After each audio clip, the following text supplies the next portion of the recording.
한 주간 동안도 잘 지내셨죠? 네. 날씨도 너무 요새 가을 날씨가 너무 좋습니다. 오늘 말씀은 복 받는 길이 열려졌어요. 오늘 말씀. 이 마태복음 5장은 예수 그리스도께서 유명한 설교를 한 산상수훈이 시작되는 장이에요.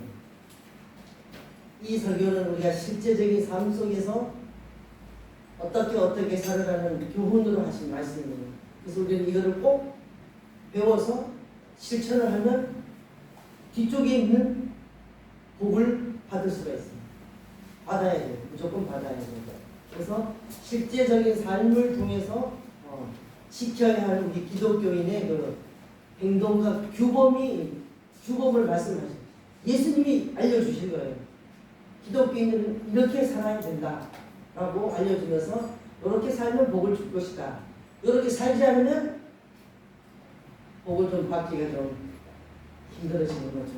그래서 이 1절 말씀에서 그 말씀은 이제 우리를 모시고 산에서 예수님이 알려주셨어요. 그래서 이 산은 어떤 산인가? 갈릴리 호수 주위에 있는 하틴 산이라는 산에서 이 말씀을 하셨어요. 그리고 지금 이 신약 시대 그 신약에서는 신의 산을 가리키는 것이 그 산이에요. 근데 이거는 산의 설교고 또 누가 보면 평지 설교도 있어요. 그런 설교. 왜 산에서 하필이면 설교를 하셨을까? 궁금하세요? 왜 설교하실 때 많이 있는데 왜 산에서 설교를 하셨을까? 다 이렇게 주님은 이유가 다 있어요. 그게. 그래서 구약의 율법 시대에서와 같이 어디서나 기도하고 전파해야 하는 것을 하나님이 뜻하는 그 말씀이에요. 산에서 설교하시고 평지에서 설교하시고 뭐 배를 타고 어디든지 가도 이 제자들을 가르치시고 계속 비유의 말씀을 전하시고 그러셨거든요. 그래서 우리는 들으나 안 들으나 이제 전해야 되는, 어디서나 기도해야 되고 어디서나 말씀을 들어야 되고 또 전해야 되고, 우리 입술이 들려서 잘 전하지 못해서 그렇지 전해야 돼요. 내가 저번 토요일날 제 집 사위한테 그냥 딱 보자마자 그랬어. 결혼하고 나면 예수 믿어야 됩니다. 눈을 똑바로 뜨더니 예 그러더라고. 일단 전했어. 예수를 그 사람은 아주 거의 모를 거예요. 그냥 예림이 따라 뭐 교회는 이렇게 갔다 왔지만 잘 모르지만, 그래 너 나중에 예수님을 만나고 성령에 충만해지면 그때 그분이 누군지 예수님이라는 눈을 떡하게 뜨고 덤비던데 나는 복 받으라고 그랬구나. 알 것 같아. 이제 언젠가는 알 날이 올 거예요. 그래서 기도를 하고 이름도 안 잊어버려요. 남의 집 사이지만 이름도 안 잊어버립니다. 그래서 이제는 우리가 이 예수님의 이 말씀은, 오늘 이 설교는 직접 입을 열어서 우리에게 가르쳐 주셨어요.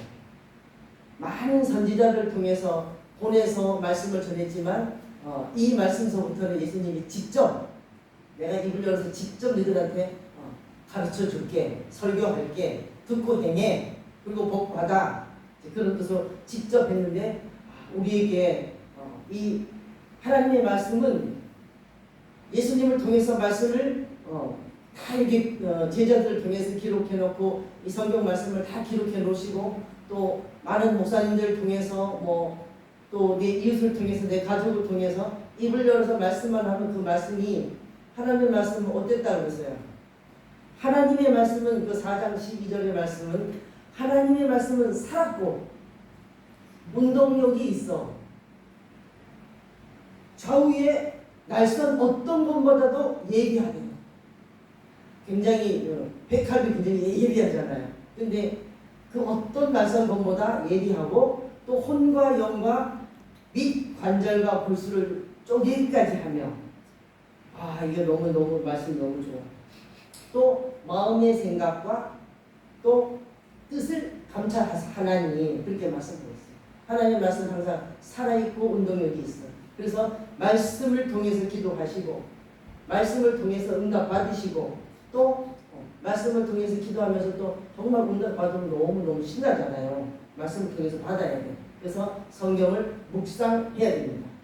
성경을 묵상하지 않고 넌 외워지지도 안 하고 저는 이거 외우는 거 하고는 참 거리가 먼 사람인데 잘 외워져요. 지금 이제 못 외워드릴 나이인데 이제 하나님이 지혜를 주셨나 봐. 잘 외워져요.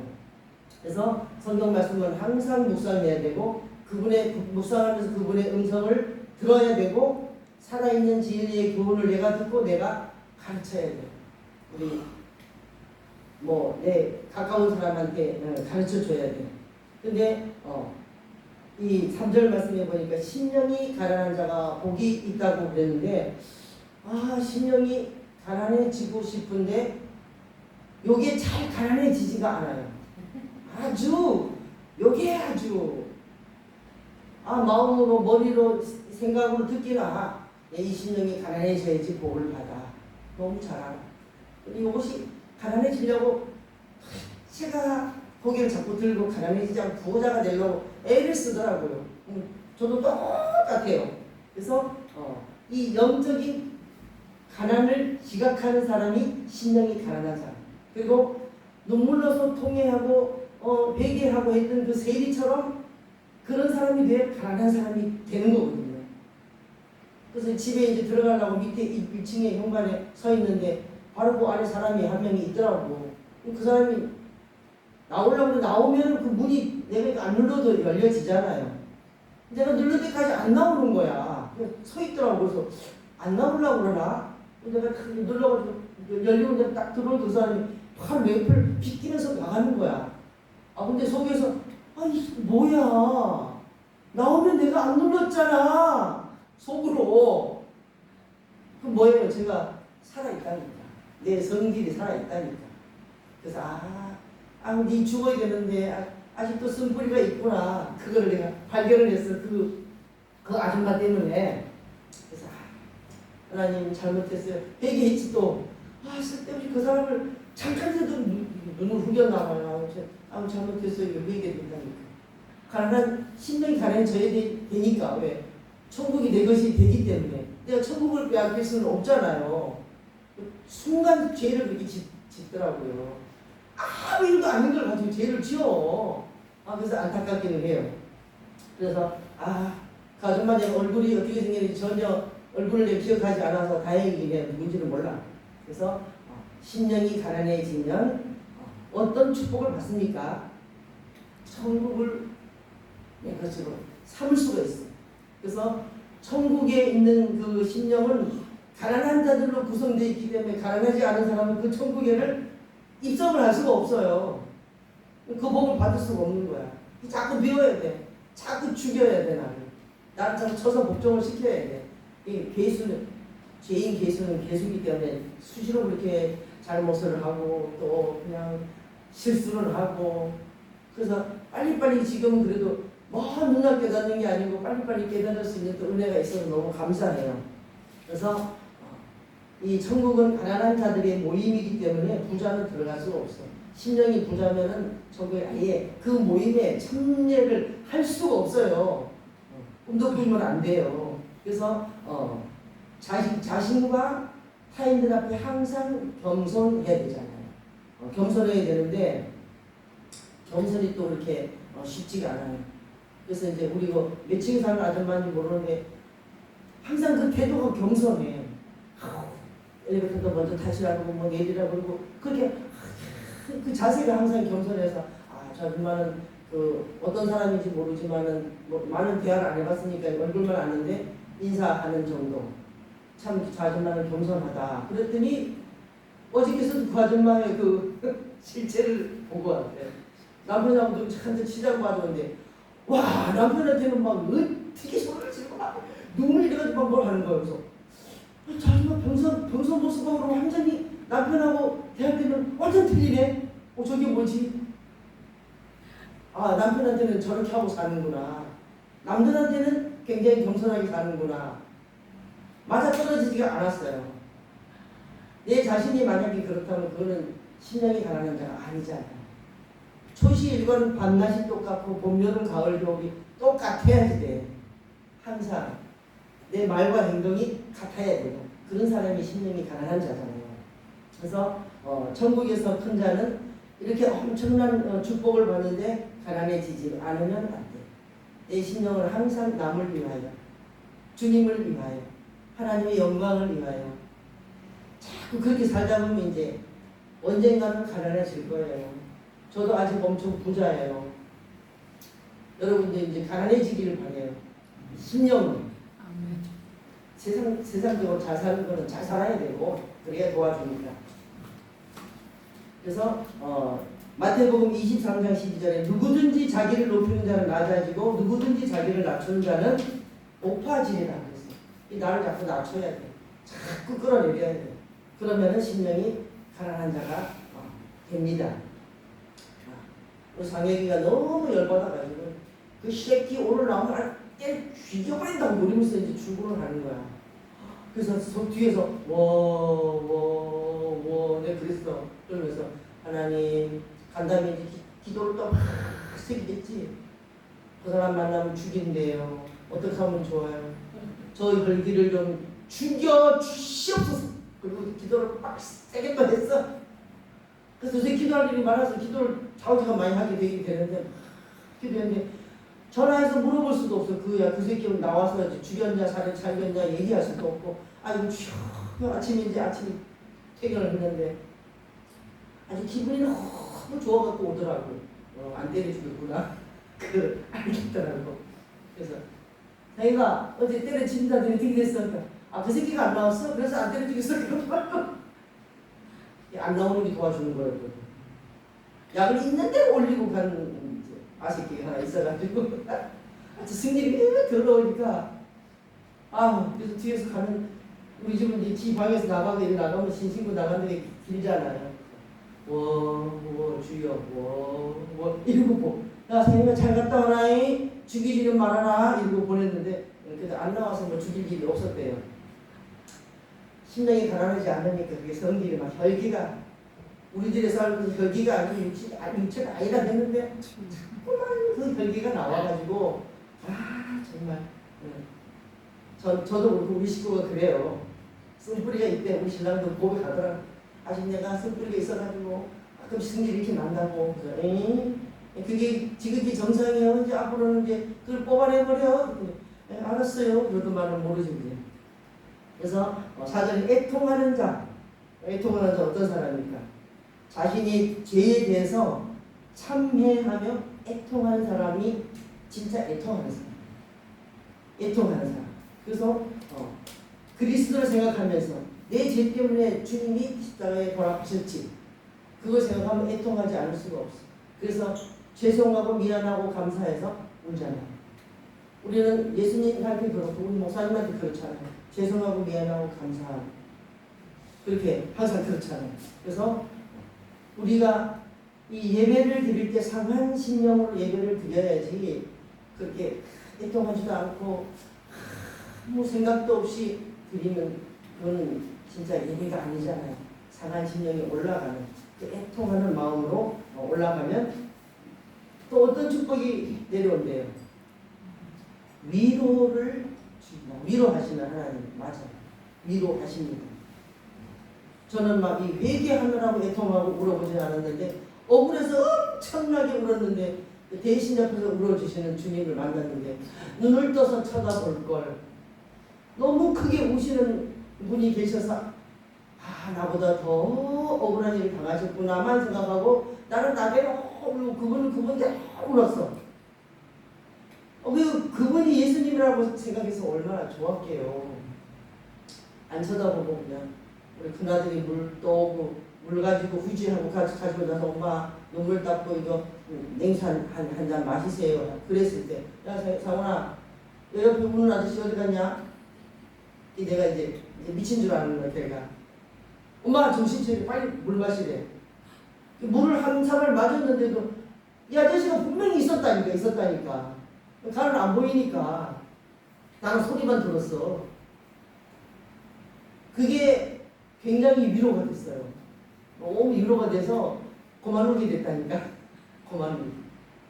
내가 너무 억울하니까 위로를 하러 오셨던 그 위로의 하나님을 만났는데 눈을 이렇게 돌려서 쳐다보지는 못했는데 나중에 기도 시간에 그때 그 사람이 나였다라고 알려주셨어요. 그래서 알았어요. 몰랐어요. 애통하면 진짜 위로를 받는 거예요. 우리는 위로받아야 할 일이 너무 많아요. 인간은 태어날 때부터 외로운 사람이에요. 누구나 외로워. 안 외로운 사람은 한 명도 없습니다. 이 머리가 이게 하나가 내 거기 때문에 다른 내력이 들어올 수가 없기 때문에 외롭대요, 사람이. 그래서 과학적이야, 그거는. 그래서 외로운 때가 너무 많이 있어요. 식구 있어도 외로워요. 둘이 있어도 외로워요. 같이 있어도 보고 싶어요. 이런 사람이 돼야 되는데 외로우면 이 정상이라고 생각하시면 돼요. 그래서 내 마음을 주님께 그냥 통해 자복하고 그분의 위로를 받으면 마음이 훈훈해지고 따뜻한 물을 마시면 속이 막 덥고 따뜻하잖아요. 성령님이 내게 들어오면 따뜻하고 덥고 또 더울 때는 시원하고 그러잖아요. 그런 위로를 받는 복을 받기 바랍니다. 그 다음에 온유한 사람은 어떤 사람일까? 그분의 지시를 받는 사람. 하나님이 이렇게 살아가는 그대로 행하는 사람이 그 사람이 온유한 사람이에요. 온유한 사람. 또 그 온유는 이 바깥에 보이는 것이 아니에요.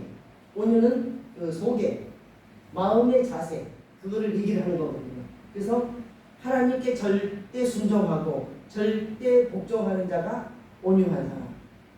우리 이런 사람 되고 싶잖아요. 저도 이런 사람 되고 싶어요. 절대 순종하고 싶지 않습니까? 절대 복종하고 싶지 않습니까? 그건 온유한 사람이 되는 길이 바로 그거예요. 그래서 절대적으로 순종하고 복종하는 저와 여러분이 됐으면 좋겠습니다. 그래서 예수님의 마음을 가진 자, 그런 사람이 온유한 사람이에요. 온유한 사람. 온유한 사람. 온유한 사람은 또 온유는 이거는 배워도 되고 안 배워도 돼. 그게 아니에요. 온유는 분명히 꼭 배워야 돼. 꼭 배워야 돼. 이거는 온유는 꼭 배워야 돼. 그래서 반드시 우리에게 배워서 내 것으로 삼아야 돼요. 그래서 그 온유는 내가 인생을 살아가는 동안 대스승이 돼서 우리를 이끌어줘야지. 온유는 반드시 배워야 돼요. 주님의 이 주의 법도 이런 거 다 우리는 분명히 배워서 그대로 가야 돼요. 그래서 우리 기독교에는 신앙의 그 법이 있잖아요. 규범이 있기 때문에 꼭 배우고 그러면 복 받아요. 배우고 끝나면 복 못 받아요. 실천에 들어가야 돼요. 그리고 신호등이 있으면 초록색에 건너가야 되잖아요. 이쪽에 초록색이 있는데 이쪽으로 그거 보고 이쪽으로 건너가면 안 된다니까. 규범이 있어요. 법이 있다니까.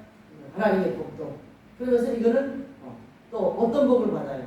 땅을 기업으로 받는데요. 땅은 어떤 거예요? 땅은 강한 자가 소유하고 부유한 자가 소유하고 야비한 자도 소유하고 난폭한 자도 소유하고 그 온유한 자와 반대되는 성향이 있는 사람들이 더 많이 이 땅을 차지하고 있어요. 그리고 이름이 계속 땅은 바뀌어요. 이 사람이 내가 사면 내 땅이 되고 오이순 전도사가 사면 오이순 전도사 땅이 되지. 근데 그 이름은 다 적혀 있더라고. 땅 문서본이 그렇더라고. 쭉 그 주인들이 바뀐 게 이렇게 나와 있어요. 소유가 자꾸 바뀌어. 이 세상의 땅은. 여기에 나온 땅은 이 세상의 땅이 아니라는 거 알 수 있잖아요. 이 땅은 하나님이 주시는 땅, 영원한 그 땅. 그것을 내가 차지할 수 있게 온유하네. 그래서 겸손하고 온유한 사람. 저는 겸손하게 해달라고 기도할 때 거기다가 온유를 그냥 꼭 붙여요. 그래야지 하늘나라를 땅을 내가 차지할 수 있기 때문에. 그래서 새 땅, 하나님이 주시는 새 땅을 우리는 받을 수 있거든요. 이 온유해지면. 온유해지려고 이제 애를 써야죠. 그래서 하늘나라를 내 것으로 삼는 거. 이 팔복은 보면 거의 하나님의 나라를 다 내 것으로 받는 쪽으로 이렇게 다 복이 거의 이렇게 대륙하고 있는 겁니다. 그래서 내세에서 현세에서 내세로 가는 그 길에 이제 이런 것들을 실천하고 살아야 된다는 거죠. 그래서 항상 온유한 마음을 가지고 예수님의 마음을 닮아야지. 참자. 참는 자가 복이 있겠습니다. 참자. 나중에 조용히 아주 부드러운 소리로 상의를 하자. 그렇게 하자. 주여. 다른 사람 들으면 주여 하면 또 거부감이 일어날 수 있으니까 속으로는 주여 하고 겉으로는 이렇게 내리세요. 그거 참 좋더라고. 제가 해보니까 좋더라니까.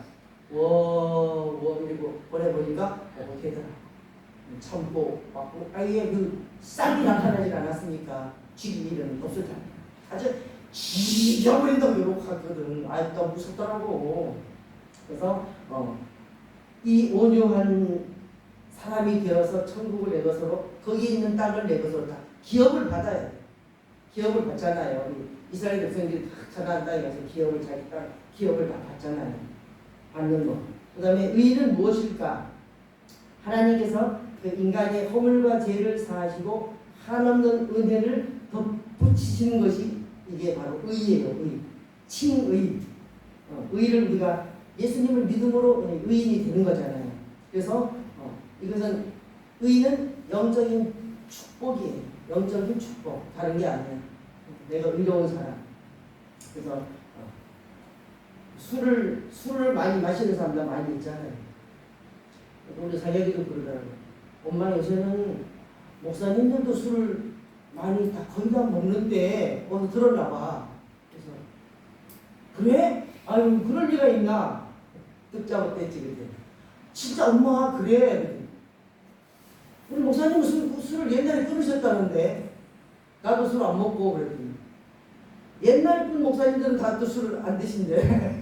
다 말이 신식 목사님들은 세상하고 똑같이 산다. 이제 그런 얘기를 어서 들었나 봐. 그래서 의인이 되면 내 마음속에 성전이 있다면 그 성전에서 술을 들어볼 필요가 없잖아요. 냄새나는 담배를 부을 필요가 없잖아요. 하던 걸 자꾸 끊어야지. 세상 것은 자꾸 잘라버려야 돼. 잘라버려. 그러면 굉장히 편안합니다. 그리고 행복해지는 거예요. 그래서 그 그리스도의 의가 나한테 나타나면 그 행복한 그 행복, 천국의 행복을 뜻하는 거예요. 그 천국의 행복이 나한테 오는 거예요. 우리 기독교인은 그래야지 돼. 남들은 다 마셔도 나는 구별된 삶을 살아야지 되잖아요. 그런 사람이 없으니까 나는 살아야 돼. 그래서 막 우리 중앙총회 막 그 산하에 있는 교회 모든 사람들이 그렇게 살았으면 좋겠고, 특별히 나는 우리 교회 사람들은 그렇게 사시는 줄 알고 있고 살아야지 돼. 멀리 해야 돼. 그런데 걔네들은 얼마나 가까이 오려고 애를 쓰는지 몰라요. 한 방울만 마셔봐. 딱 한 주만 좀 쉬어봐. 어때? 51주만 나오고 52주째는 한 번만 쉬어봐. 그런 거 그 전에 많이 이렇게 유혹받아 보셨을 거예요. 그렇게 하면 안 되고. 그래서 정말로 행복의 그 은혜를 받으려면 하나님의 의를 힘입어야 돼. 우리를 죄인이지만 우리를 의인이라고 택한 것은 주 예수 그리스도를 믿음으로 의인이 된 거잖아요. 그러면서 그 목마른 자, 목말라 오셨잖아요. 한 번씩 다 그 경험했었을 거예요. 목마른 사람은 우리 얼마나 감사한 건지 몰라요. 수술하고 나면 8시간 또 광고 나올 때까지 못 먹잖아요. 그거 쉽지 않더라고요. 쉬웠어요, 전도사님? 8시간 참는 거 쉽지 않아요. 물 먹고 싶고 먹고 싶고 해도 참아야 돼. 이거 먹으면 안 되니까.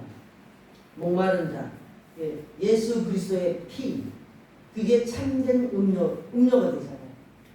의를 덧입는 사람은 참된 그 음료를 마실 수가 있고, 내 심령이 항상 가라면 또 흡족하게 나를 만족하게 채워주시는 또 그 비가 내려오잖아요.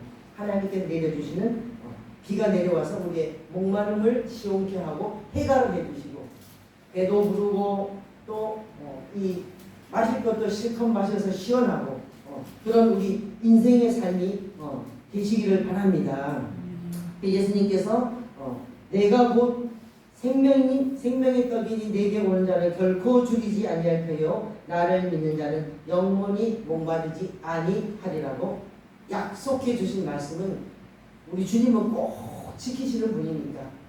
그래서 이게 팔복인데 이게 사복만 이렇게 오늘은 나눕니다.